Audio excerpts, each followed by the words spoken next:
Andre Drummond. Sir.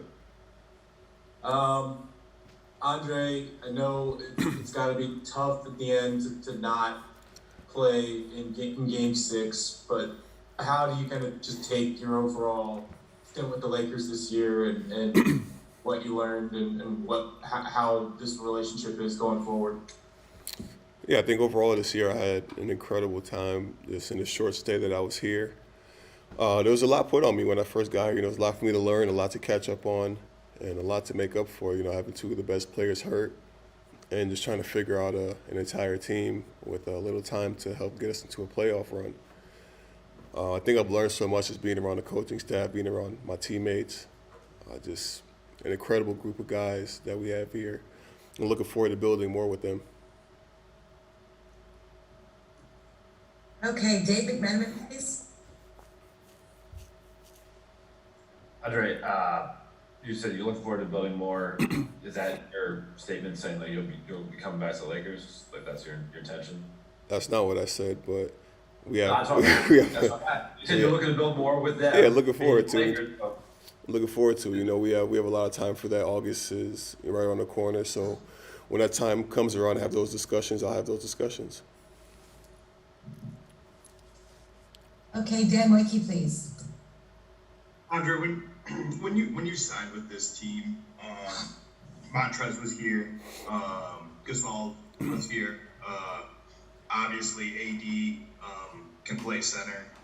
Too. How tough was that? Kind of carving up the roles on all of you guys ultimately. You know, And those go two ahead. those two guys are incredible professionals. They were very supportive when I came in. Despite me having the starter minutes and playing the role for this team, they were very professional, very helpful for me.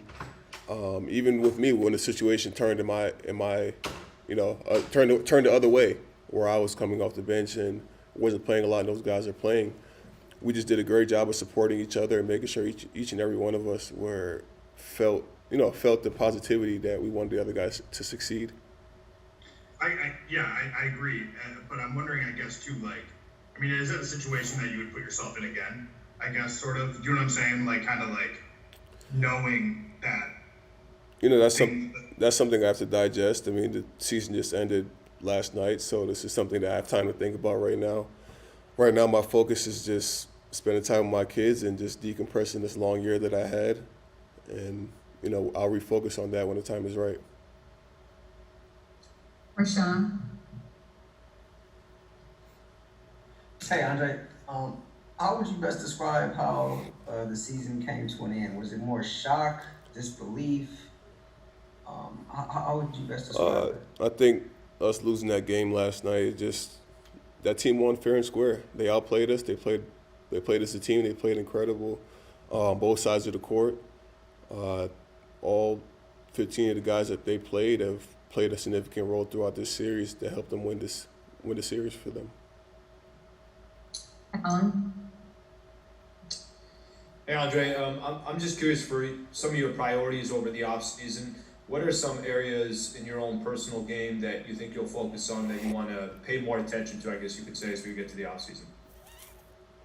Again, the season just ended, so those are things that I'll think about when the time is right. Right now, I'm just trying to decompress and just focus on myself right now. There's definitely parts of my game that I would love to work on throughout the summer to come back better next year. When that time comes, the time comes. Okay, last three. Andy. Hey, Andre, there's a lot of focus from people who watch the league about the role of big men now, and how it's changed a lot. And you're more of a classic, closer to the basket type of big man. What do you see as just sort of your general place in the league, and like how a guy like you fits now? Because there are obviously things that you do extremely well, but it's a different game than when you entered. Well, I found a way to stick around this long. I'm gonna continue to play the game that I know until further notice. Every team needs a big that can rebound the ball well, play defense, and score when they're around the rim. So I'm gonna continue to play my game, work on different parts of my game as well too, to expand as well. When that number is called to do something differently, it won't be foreign to me. But I'm gonna continue to play my game the way I know. Last two. Harrison.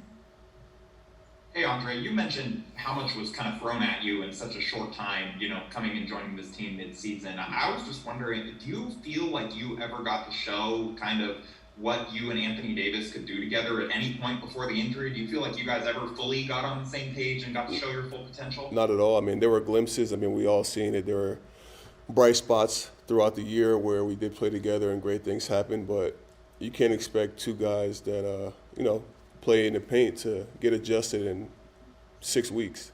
So it's something that's going to take some time. We got to have a training camp together, preseason, and even the regular season to work on things like that too, to build that kind of chemistry. But I think he and I did a great job of adjusting well to each other with the time that we had.